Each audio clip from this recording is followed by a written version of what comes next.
After the part where we're going to Prophet Ibrahim, and he had a discussion with his uncle. Basically, his uncle is not budging. He took him to the temple, and just a quick recap of what we discussed last time. His uncle is Azar, who is basically he wanted to kill him initially because he had a dream that there was a bad omen. This child will be born that will destroy the kingdom of Nimrud, and then his brother was the one that had a child with obviously with his wife. His brother ended up dying. Not sure if he had any moments with his son or not, but what we know is that Ibrahim alayhi salam hid in the caves, and he remained hiding in the caves for around 13 years or so, a really long time, and only his mother knew about him. In that meantime, Azar got married to Ibrahim's mother, and so when he came out from the cave, Azar was shocked because he was like, I thought this kid was going to be dead, like the plan was to leave him in the cave, and how's he alive? Anyways, we continued from that pattern that we discussed last week. Came to the conclusion that Azar then began showing him the ways that the people used to worship. So he showed him the temple, and he saw the idols and the people worshipping the idols, and he thought he would impress Prophet Ibrahim. But instead, Prophet Ibrahim, who was in solitude for all these years, he developed like the pure tawheed, belief in one God, ilahan wahidan ahadan samadan. And he had this connection with Allah subhanahu wa ta'ala, the creator of all things. So when he saw nature, he's like, I don't worship the nature, but rather the creator of nature. He had that spiritual feeling. So when he saw that these people are worshipping idols and these idols are doing nothing, he asked, so why are you guys worshipping these idols if they don't talk, they don't hear you, they don't do anything for you? And it was a question that they never heard someone question them about before. They've never been questioned about their belief before. They took it from their forefathers, who took it from their forefathers, and it was continued and continued from generation to generation. So when he mentioned that, Azar was like, almost like a forbidden question, like, how dare you? But then he's like, this kid's new, he just came out from nowhere, and so he gave him an excuse. And then he started showing that, no, we have another God, which is the stars, and this is the bright star and everything. And the book described it to be Venus. And then he showed them the fallacy in all their beliefs. He's like, this star, it's bright, but then it disappeared. And then like, no, the moon is next. He's like, oh wow, this moon is bright, look at it, it covers the night. He's like, but then it disappeared. My God doesn't disappear. Why is this one disappearing? Like, no, but something's bright has come, the sun. He's like, oh wow, the sun. And then until the sun set, and then the sun disappeared. He's like, this again disappeared. Why is your God keep disappearing? He's like, comes to the conclusion that I don't believe in any of your gods. I reject them. My God doesn't disappear. My God is always all-hearing, all-present, all-knowing. And your idols are useless, very much. And so this took everyone by shock, all these high priests. And Azar himself was a high priest in Nimrod's palace. So we came now to the part where things continued for years, and Ibrahim, alayhi salam, he tried calling people to abandon this false belief in this idol worshipping. And there was only a few people that joined him.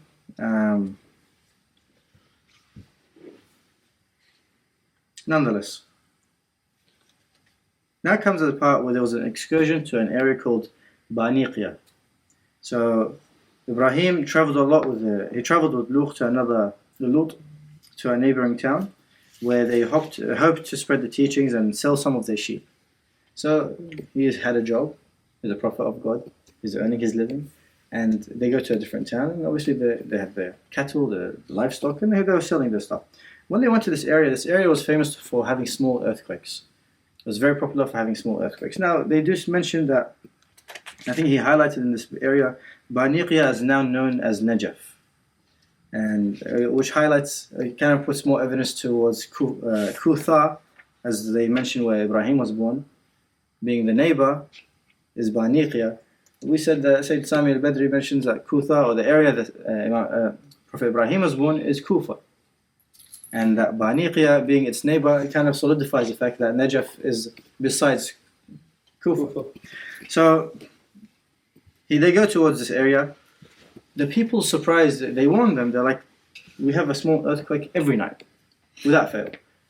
But Prophet Ibrahim and Lut alayhi salam, they sat there, they stayed there for the night, no earthquake.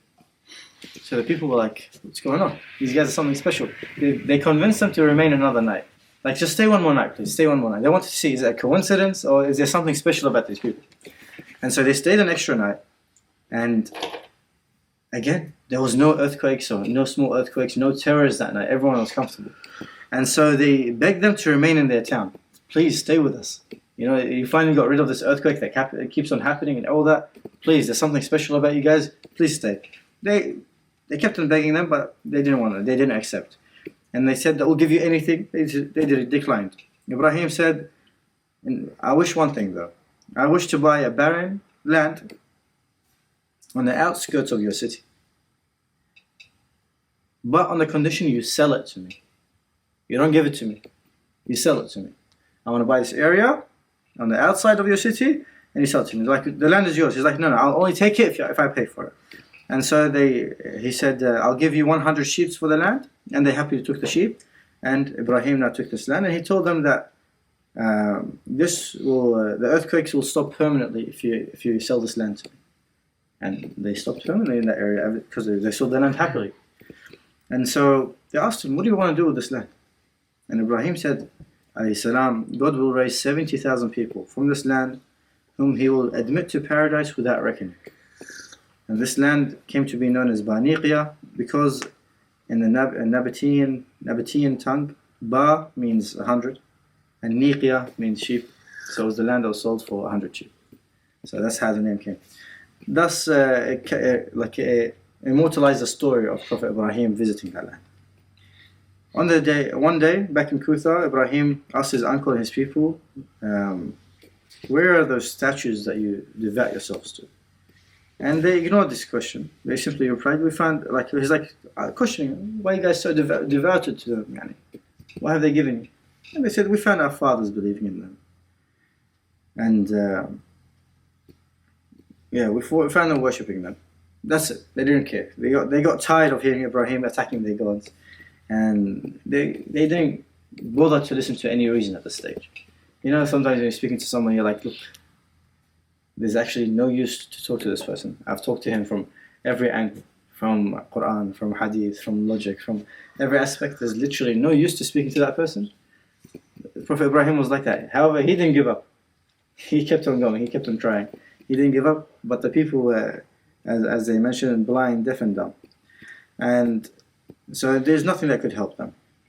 And Ibrahim told me, he's like, you and your forefathers are all wrong. Now, this is something big.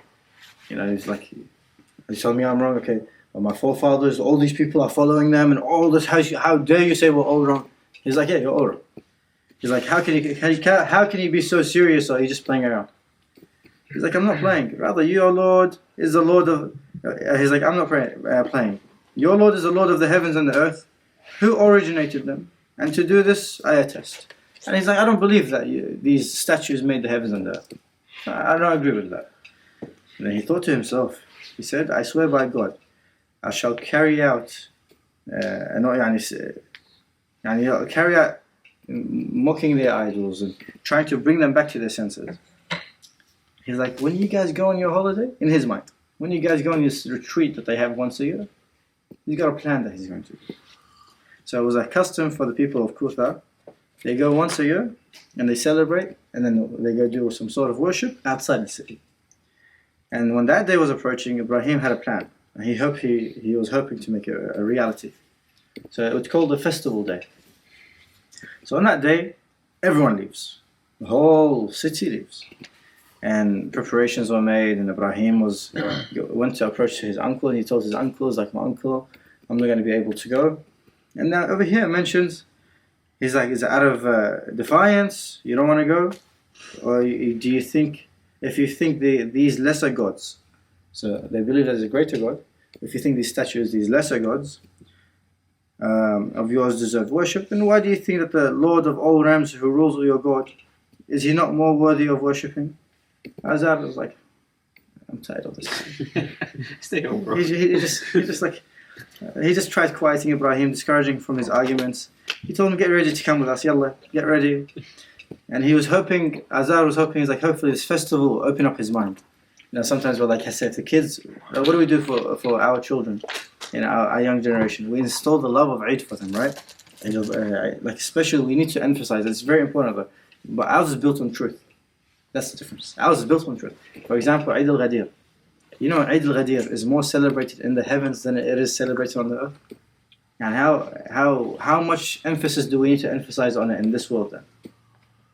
We need to, the heavens celebrate Eid al-Ghadir. So we need to make sure that, especially Eid al-Ghadir, that we make it a celebration, a day of beauty, a day of celebration that the kids are looking forward to, the people, everyone's looking forward to it, and to the family. A day of peace between people. I heard that in Iran, the people that are not talking to each other, on the day of Eid al-Ghadir, mu'mineen, they're like, look, because of this day being this such a special day, we're going to forgive each other. And they forgive each other and they carry on. Because of how important that day is. And what a day it is. اليوم أكملت لكم دينكم وإن كنتم مولاه فهذا علي مولاه. It's definitely a day of celebration. And just on a side note, today I was listening to a podcast. Sayyid Musa al-Ali was describing heaven. And Allah, يعني it's such a beautiful night. He said many things about heaven. It's absolutely beautiful. But he said a door. Heaven has a door. Heaven has a door. It's like, now, when the door opens, it makes a sound. Like this chair, as I move, it's making a creaking sound, right? The door, when it opens, it makes a sound. It's like the sounds on the earth and the sounds on the heaven are different. Excuse me. The sound over here is a squeak if you haven't oiled your doors, or it's some sort of right? He's like, what do you think the sound in heaven is for the door opening? It's 2 words. Ya Ali. Ahsant. And he's like, and we have a hadith that prove. It's like, I'm not saying a shi'r or a piece of poetry. It's like, no, our ahadith are clear and explicit that the doors of heaven, as they open, says Ya Ali. So we're speaking the language of paradise. خلاص, you despise saying Ya Ali? عادي. Try entering. Okay.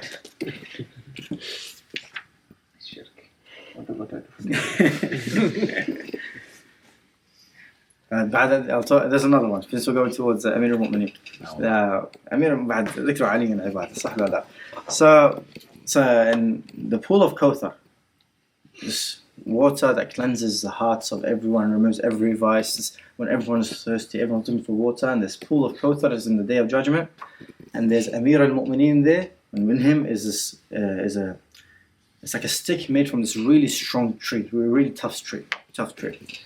And so he's got this with him, and he's protecting Al-Kawthar. Subhanallah. Al-Kawthar is Fatima Zahra, and he's protecting. Anyway, that's something else. But he's protecting Al-Kawthar. And none is allowed to drink from Al-Kawthar unless they have the permission of Amir al-Mu'mineen.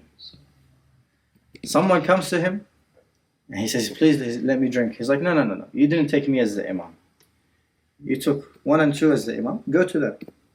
He's like, I went to them and they don't want. They're trying to get rid of me. He's like, what can I do? You didn't take me as the Imam in this world. You took them as the Imam. That's your reward. This is reserved purely for those that have taken me as the Imam. And خلاص, there's no chance. It's impossible. It's technically impossible for them to get close to Amir al-Mu'mineen. However, the person that made it to Amir al-Mu'mineen and was able to talk to him, they asked the Imam alayhi salam, how was he able to talk to Amir al-Mu'mineen and get that close? He says, these are the people that are not from the Muwaleen, not from the Shia of Amir al-Mu'mineen, but they never cursed the Ahlul Bayt. They had love for the Ahlul Bayt, but they didn't follow the Ahlul Bayt. So they'll get close, but they won't get in. You see? So that's their reward. You'll get close, but unfortunately you're missing the key. Let's go back to this day of celebration. Now, Ibrahim managed to get away. He said, I'm feeling a bit sick. Now some say, is it a white lie? Is it, what would they describe it over here? Yeah, there's a bit of debate. He said, I'm feeling ill. Now the debate between people is like, he's a prophet of God. Is he lying? Some say it's a white lie. Some say no. He's saying, I'm feeling sick of what you're doing towards religion. And so he got away through it that way. And so it depends. There's a dispute between the ulama on that. Nonetheless, he used that technique to excuse himself from attending this festival. Now, when he went, he entered the temple. Now, Allah, just imagine the scene. Prophet Ibrahim enters the temple, sees all these statues there, these idols that they've been worshipping, and look at the charm that he's got. He enters and he starts arranging them, right? And he looks at their food, and he starts speaking to them. He's like, you're not going to eat? Will you not eat? Why aren't you replying to me? what is wrong with you guys? You guys don't speak. He's just by himself, right? But he's just mocking these idols, right? And then he's like, you guys are not responding to me. And then he got a club and he started smashing all the idols, destroying all the idols, except for the big one. There was one big one. He's like, and he puts the club on his shoulder, I think it was. Yeah, he puts the club back onto the biggest idol, and he leaves. Well, people return back from the celebration. They go towards the temple to finish off their worship, and they enter and they see the scene where all the idols are smashed, except for this one huge idol in the middle, and he's got the club there. And they're like, "Where's Ibrahim? There's no one else. There's no one else. Where's Ibrahim? Bring him." He's like, "Oh, what are you guys doing?" So they heard a young man speaking ill of them. They called Ibrahim. The priest issued the order, "Bring him before these people." So everyone's there, so they can bear witness.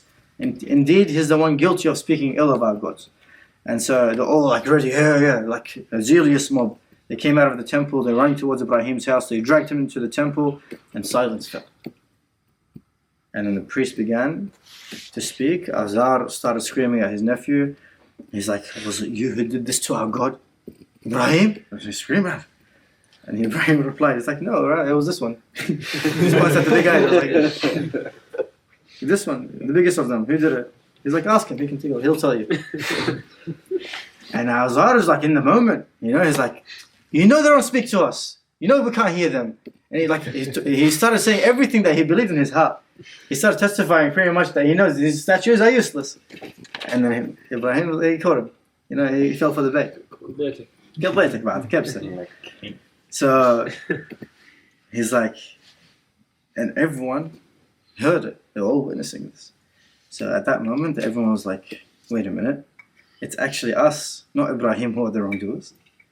And everyone heard Azar mention, very well that they cannot speak. And Ibrahim was convinced. Khalas, he got his uncle to admit it finally, and he took this moment. And then he said these lines. He said, "Do you then worship, beside God, that which you cannot cause you any benefit or harm?" These are all ayat from the Quran. Do you worship what you carve with your own hands, when it is God who created you, and what you make? I am separated with you all, and with what you worship besides God. Will you not then use your minds? Worship God and fear Him. This is better for you, if only you knew. You worship in a place of God nothing but idols, and in so doing, you invented a lie. Those whom you worship in place of God have no power over your sustenance. So seek your sustenance with God and worship Him and thank Him, for to Him shall you return. If you reject my message, I shall not be surprised, for nations before you rejected their prophets. And likewise, the messenger is only responsible for clearly conveying his charge. I've clearly made it. My message is clear. I've done my part. Azar couldn't reply. And he got caught. People witnessed it. And he replied to him a strong reply. And saying, "These idols are useless, and you know it. Why are you still worshipping them?" And while he was stuck in that moment, I'm just imagining the scene. He's just puzzled. Like, what do I do with this kid now? You start hearing the mob behind him. And it's always like, you'll see a mob always supporting, I don't know why, but they're always supporting, right? And subhanAllah, even if right before their eyes they witness something, they still support it. They started screaming out, "Kill him, burn him, burn him."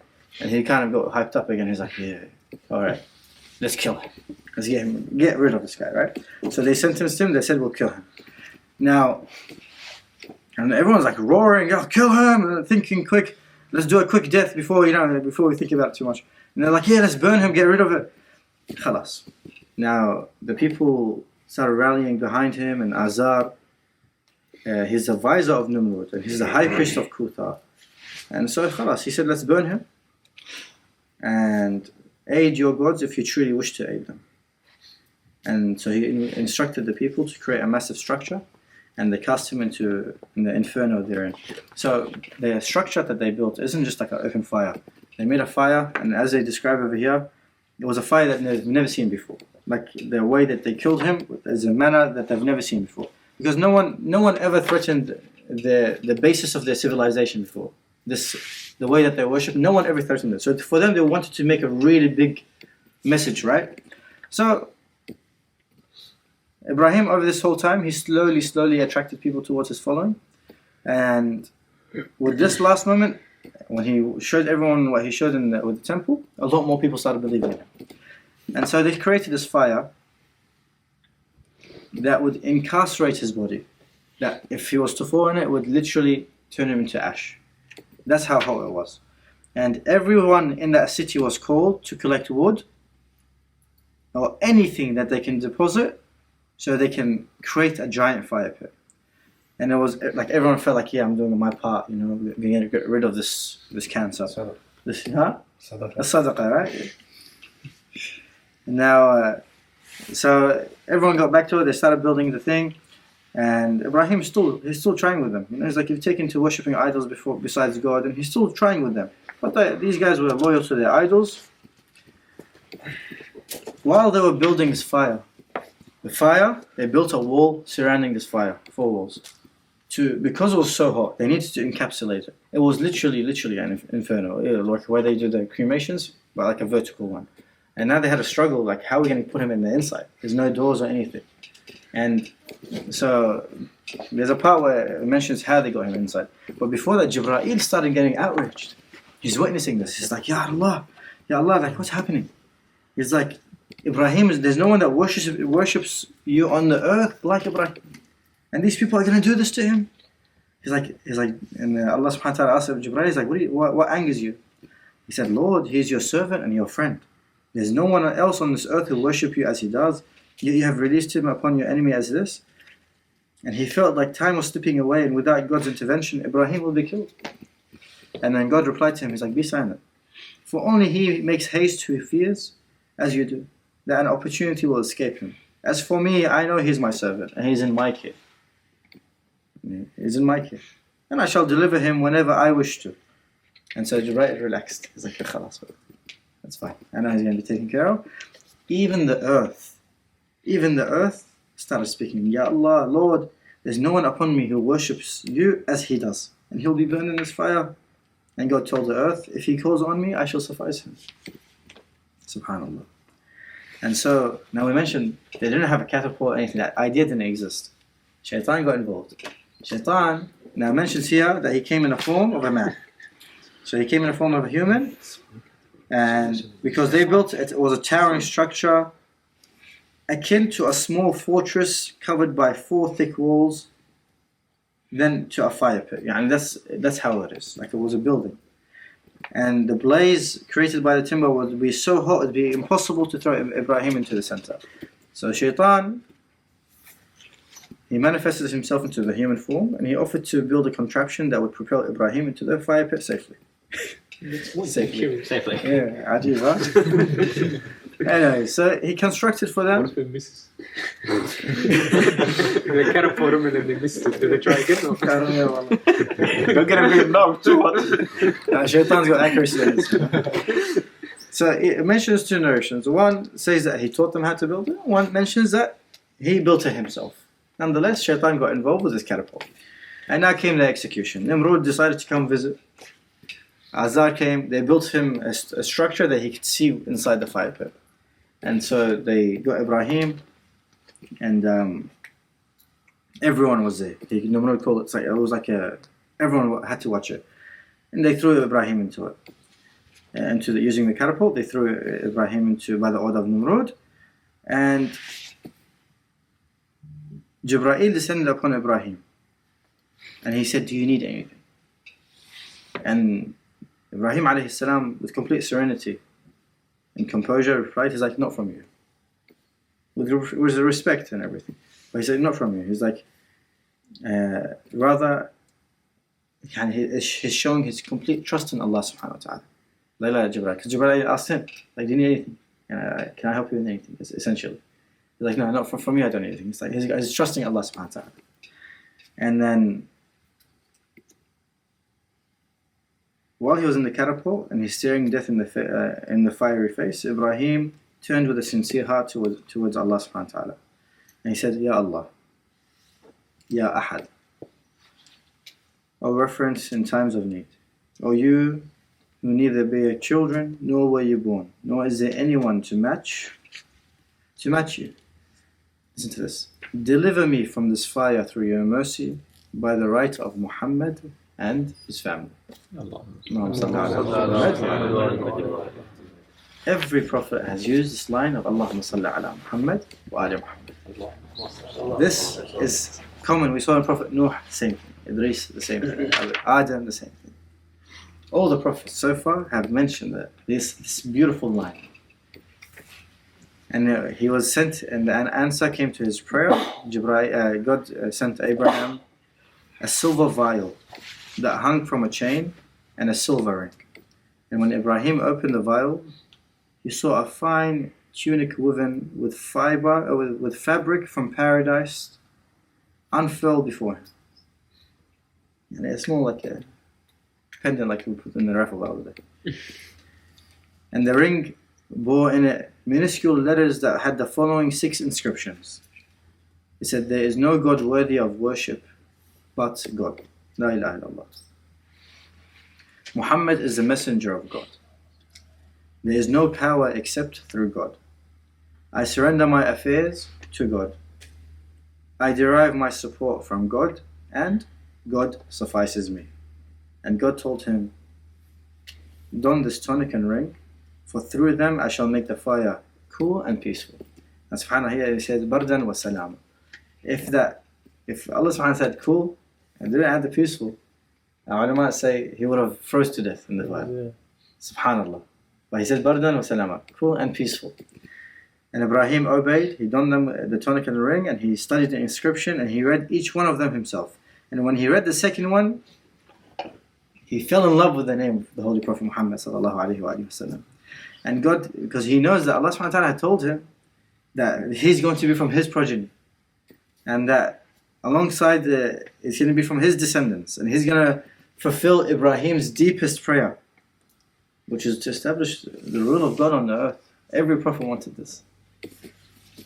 And the knowledge, he was completely taken with joy. And in the means of him being thrown in this catapult, just the remembrance of the Holy Prophet brought him into happiness. Like imagine that scene. He's like smiling, thinking about the Holy Prophet, and he's sitting in a catapult ready to be thrown into a fire.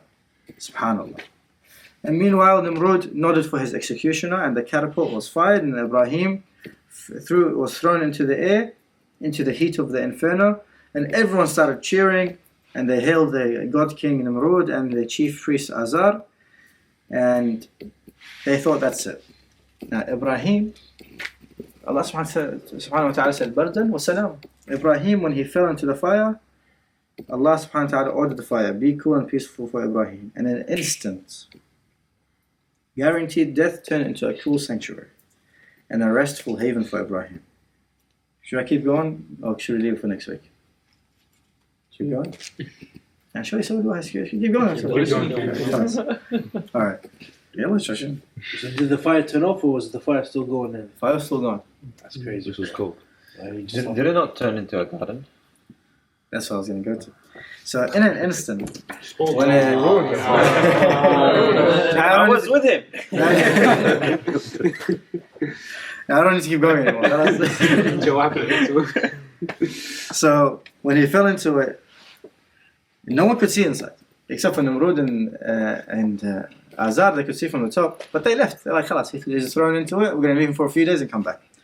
Now, so in the middle of the heat and the wall of timber around him, Ibrahim was landed on a cushioned piece of grass, essentially a bush. He landed on there safely, not a single scratch on him, no discomfort, nothing. He didn't feel anything. He just fell into a paradise, a garden, essentially. And then Jibreel started to greet him, and he showed him this place. At the center of the fire was a pedestal draped in a lush carpet, the likes of which Nimrod has never seen. And a carpet in the middle of this fire. And God had made pristine, lush plants grow all around him in the fire, and he filled his surroundings with blossoms, the like of which exists only in the combination of the 4 seasons of the year.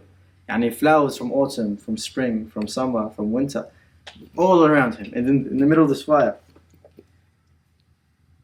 And all this, and God did for the sake of the prayer that he made, which was for what? For the sake of Muhammad and his family, Sallallahu alayhi wa sallam. صل على محمد وآل محمد. And he bought him another tunic, and this one was forged of silver from paradise. And adorned, the two of them sat together and worshipped and enjoyed the blessings of God that surrounded them. He stayed there chilling with Ibrahim in the middle of this fire, which became a garden. And then Ibrahim, when he sat with Jibreel, he asked this question. God said to him, I created you and tried you with Nimrod's fire. If I had instead tried you with poverty and stripped you of your patience, would you have been done? What would you have done, sorry? Ibrahim replied, my Lord, poverty is worse than Nimrod's fire. And God said, indeed, by my might, I have not created anything in the sky or the earth worse than poverty. And Ibrahim asked, O Lord, if a person feeds one who is hungry, what is his reward? Allah subhanahu wa ta'ala said, his reward shall be forgiveness, even if his sins fill the sky and the earth. Subhanallah. Now 3 days pass. He's sitting in that fire for 3 days. 3 days sitting in that fire. How did it become a garden? It's a fire. Huh? You said it became a garden. Yeah. So it was like a garden in the middle of the fire? Well, as from the description, it said there was a carpet in the middle where he was sitting, and the blossoms were all around him. So, but let your imagination take the rest. Now, if he was in there for 3 days, yeah, was it so deep that he couldn't climb out, or was it just staying there for 3 days? Yeah, we mentioned that in the beginning. It was almost like a small fortress. Yani. It was the high walls that only Nimrod and his priest, they had to put a structure just so they can see in the inside. The people didn't see any of this because it was high walls. So, well, there's notions that it took 40 days to assemble it. Well, I'm not sure. He didn't mention, but I've heard something like it took a long time for everyone to gather it. Yani. And they let it burn for a long time as well. Yeah, around 40 days. They said it was, so it begins to mention that it was Saturday when the fire began to like cool down. And Nimrod and Azar, surrounded by an entourage of guards, they climbed the viewing tower that they built for this occasion. And they look down and they see a magnificent garden. And how shocked must they be? Nested in this wide circumference of smoldering ashes. And the part where he was sitting was a garden. All around him was ashes. Well, the fire was still going on. Yeah. Now, it's settled down now. 3 days later. I did settle down. So when he was in it, how was he still able to see like all the stuff? That's the miracle. That's the miracle. Allah subhanahu wa ta'ala said, Kun bardan wa salam. The fire was cool, but like how was he able to still see everything? Like if there's fire, like, or even though it's cool, there's still going to be fire in his eyes and stuff. Like, how is he supposed to see? X-ray vision. No, I think it's around. It's not actually like. Yeah, that part. Around. Yeah. Oh. That's why the garden part didn't get burnt. Yeah, well, of course. Yeah. Oh. Now, where are we up to? We'll leave the debate with Nimrod and then him getting banished for another time. At least we finished this part. But basically, when they took him down, everyone was shocked, and they saw Ibrahim sitting with his angelic companion, and he was surrounded by this heaven on earth. And the first reaction that Nimrod said was, "How dear must Ibrahim be to his God?" So you can see it comes out. What's in the heart comes out. And whoever wants a God should take a God of Ibrahim, like Ibrahim. Yani subhanallah. And then one of his, this is the last part we end inshallah. One of his priests heard him mention this, and he said, "I'm the one who ordered the fire, not to burn him." By the way, he went through all the various rulers that ruled Earth. And he was one of the 4 rulers that ruled Earth. And it was him, and Nabuhad Nasr, he was a Babylon as well. And then the other 2 was Nabi Sulaiman and Dhul-Qarnayn. So these are the 4 rulers that ruled Earth. And they had full power. Subhanallah. And I think he was stronger than Fir'aun. And more. He ruled over. So you're in Egypt, bro. Huh? Man was just in Egypt. Yeah, just in Egypt. Yeah. And this guy he had control over the world. So imagine you're dealing with a guy that thinks that he's God. Yeah, the next part. He's from there. Obviously, he'll say this. All of his It's regular down the street. The nice thing is when this guy said, "I'm the one that told the fire not to burn him," because he was hoping to get closer to Nimrod. So Nimrod can be like, "Oh, ta'al yummy," like extra favoritism, right? Suck you out. Well, Allah subhanahu wa ta'ala suddenly a blast of fire came from the ashes, and burned him to death. You want to claim it? You gotta say. يلا والحمد لله رب العالمين وصلي يا ربي على محمد وعلى آله الطيبين الطاهرين. اللهم صل على محمد وآل محمد.